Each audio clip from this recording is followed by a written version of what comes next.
I grew up in a world where power and wealth ruled everything. My family name was synonymous with success, Kingsley, a name that opened doors in business, finance, and society. If you've ever watched a financial news channel or followed the stock market, you've likely seen our name. But for me, it was more of a burden than a blessing. My dad was the CEO of a Fortune 500 company, and my mom lived for high society events.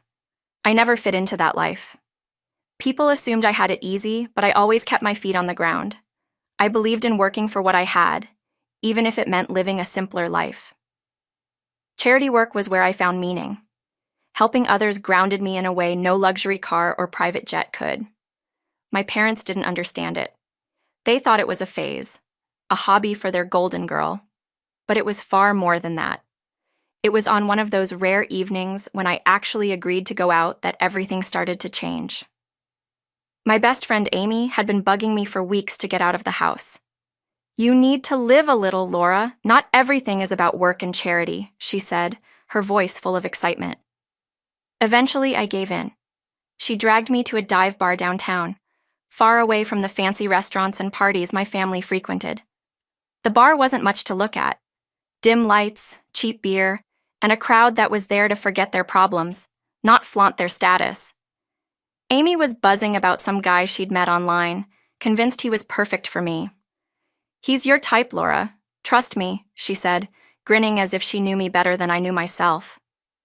That's when Eric walked in. He wasn't Amy's guy, but the moment he entered, I felt something shift in the room. He was different, casual, confident, not trying to impress anyone. He wore a simple t-shirt and jeans, his smile the kind that made you feel like you'd known him for years. We ended up talking, and it was easy, surprisingly easy. He wasn't interested in what my last name could do for him, or at least that's what I thought.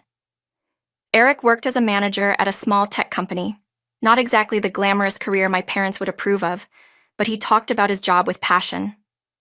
"It's not the biggest company, but I love what I do," he said, his eyes lighting up. For the first time in a long while, I found myself drawn to someone for reasons that had nothing to do with money or status. As the night went on, we kept talking. It wasn't about business deals or stock options. It was about life, simple, honest, and real. Before I knew it, Eric asked if I'd like to have dinner with him sometime, just the two of us. I hesitated for a second, wondering if I was diving into something too fast, but then I said yes. There was something refreshing about him, something that made me believe this could be different. We went out for dinner the following week, and it felt natural, like we'd known each other for much longer than we had. He didn't care about fancy restaurants or name-dropping important people. We kept things simple, burgers at a local joint followed by a walk in the park. He didn't seem to mind that I came from money, which was a relief. I'd grown tired of people treating me differently once they realized who my father was. Our relationship moved quickly. Soon, we were spending more time together at my apartment, watching movies, ordering takeout, and talking about everything under the sun. It felt comfortable, like I'd finally found someone who saw me for me, not for what I could offer. But there was always a nagging doubt in the back of my mind. Was it too good to be true? One evening after we'd finished off a particularly bad pizza, Eric turned to me, his face serious. "Laura, how do you feel about making this permanent?" His question caught me off guard. We'd only been dating for a few months, and here he was, talking about a future together. I laughed nervously. "You mean like sharing a Netflix account?" I asked, trying to keep the conversation light. He smiled, but there was something deeper in his eyes. "No, I mean, how would you feel about us, making this official? Marriage?" He said it so casually, like it was the next logical step, but the weight of his words hit me hard. I didn't say yes right away. I needed time to think, to process what he was asking. My parents had always expected me to marry someone within our circle, someone wealthy, powerful, and polished. But Eric wasn't any of those things. He was real, and that's what made me fall for him. After a few days of thinking it over, I agreed. It wasn't a grand proposal, but it felt right.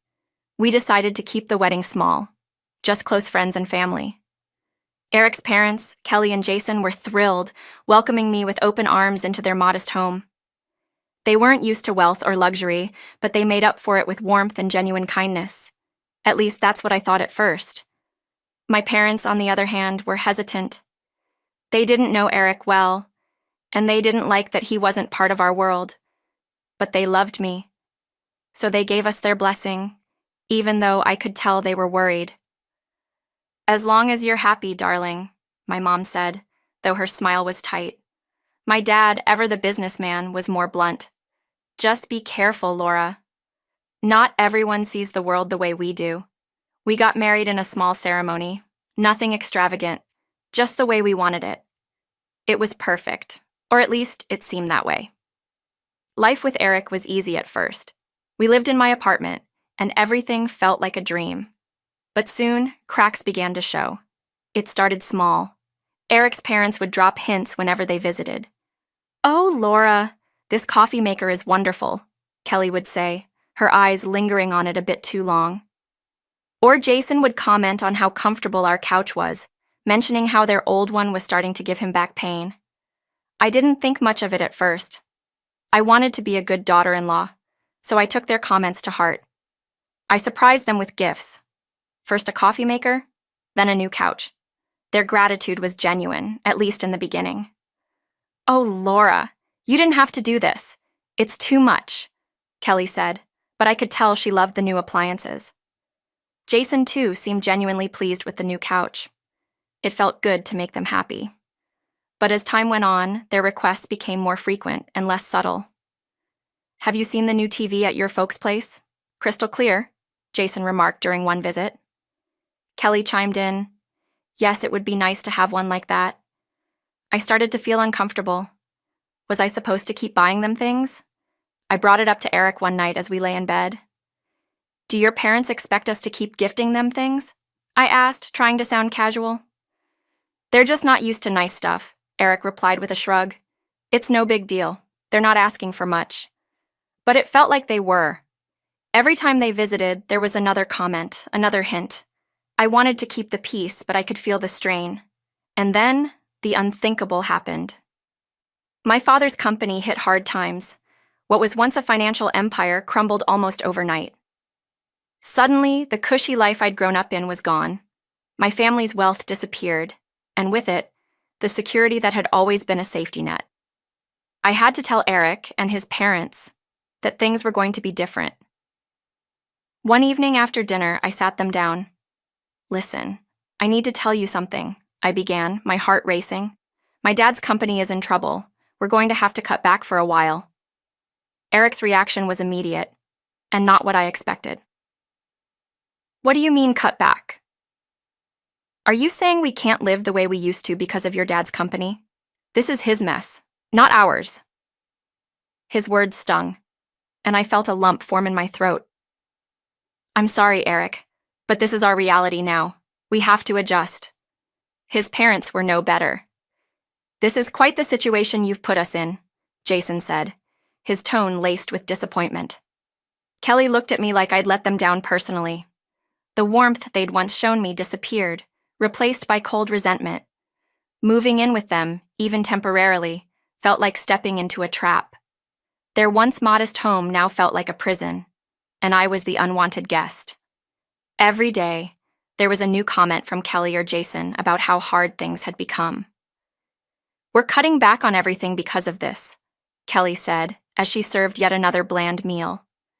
Jason's voice was full of judgment whenever he reminded me, "Make sure to turn off the lights. We're not running a charity here."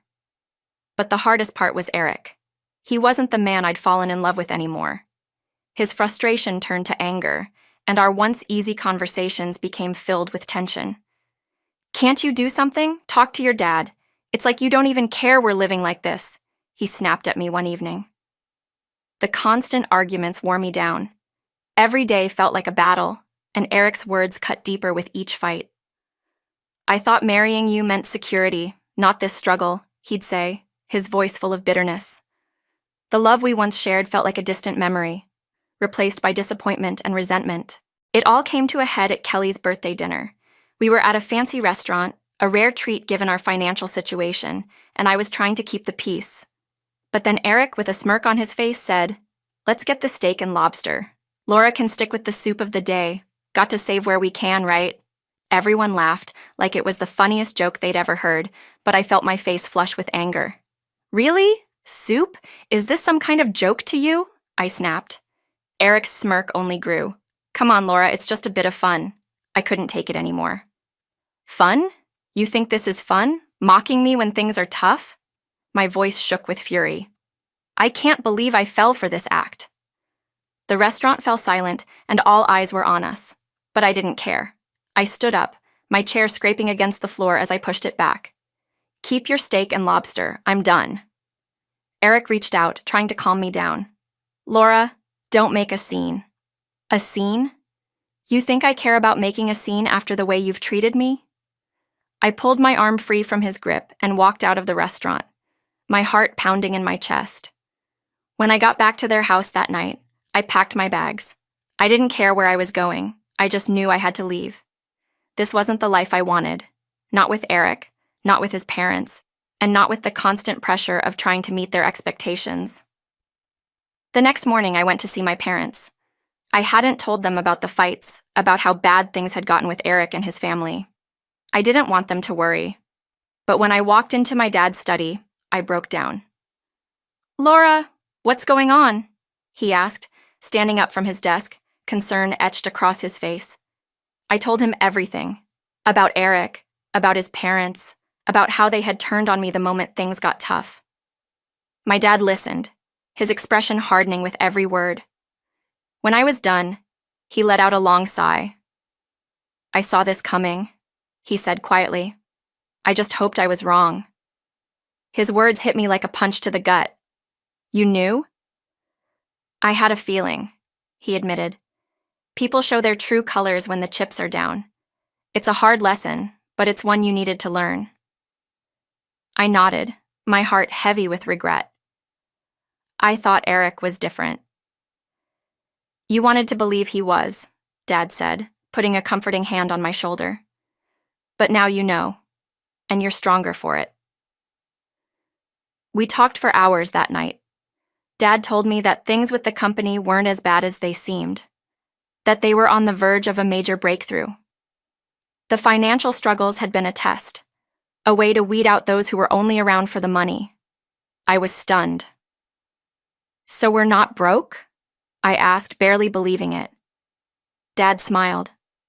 Not even close. But now you know who really cares about you and who doesn't. I left his study that night feeling a strange mix of relief and anger. I wasn't broke, but I had seen the truth about Eric and his family. They hadn't loved me for me. They'd loved what I could give them. The next day, I went back to Eric's parents' house. I was ready for whatever came next. When I walked in, Eric was waiting for me with divorce papers in hand. Here, he said, practically throwing them at me. Let's get this over with. His parents stood behind him, smug smiles on their faces. Kelly actually had the nerve to snicker. Finally getting rid of the freeloader, she muttered under her breath. I didn't say a word. I just signed the papers. As I handed them back to Eric, I pulled out a newspaper from my bag and slapped it down on the table. Thought you might want to see this, I said, my voice steady but filled with satisfaction. The headline was impossible to miss. My dad's company had made a monumental comeback, profits soaring. The color drained from Kelly and Jason's faces. Eric's smug grin vanished in an instant. Kelly was the first to switch gears. Oh, Laura, it's all a misunderstanding. We didn't mean... I cut her off. Save it, I'm done. Jason tried to play peacemaker. Let's not rush things. Maybe we can talk. But I wasn't interested in talking. I'm done with all of you. I turned to leave, their pleas fading behind me. I didn't look back. In the months that followed, I found peace. I threw myself into my work, volunteered more, and traveled. Life felt full again, and I was happy. Really happy. One day I got a text from someone I'd met on my travels, inviting me to dinner. No pressure, just food and good company. I smiled, feeling a warmth I hadn't felt in a long time. Maybe it was time to open my heart again, but this time I'd do it on my terms. And just like that, I felt ready for whatever came next.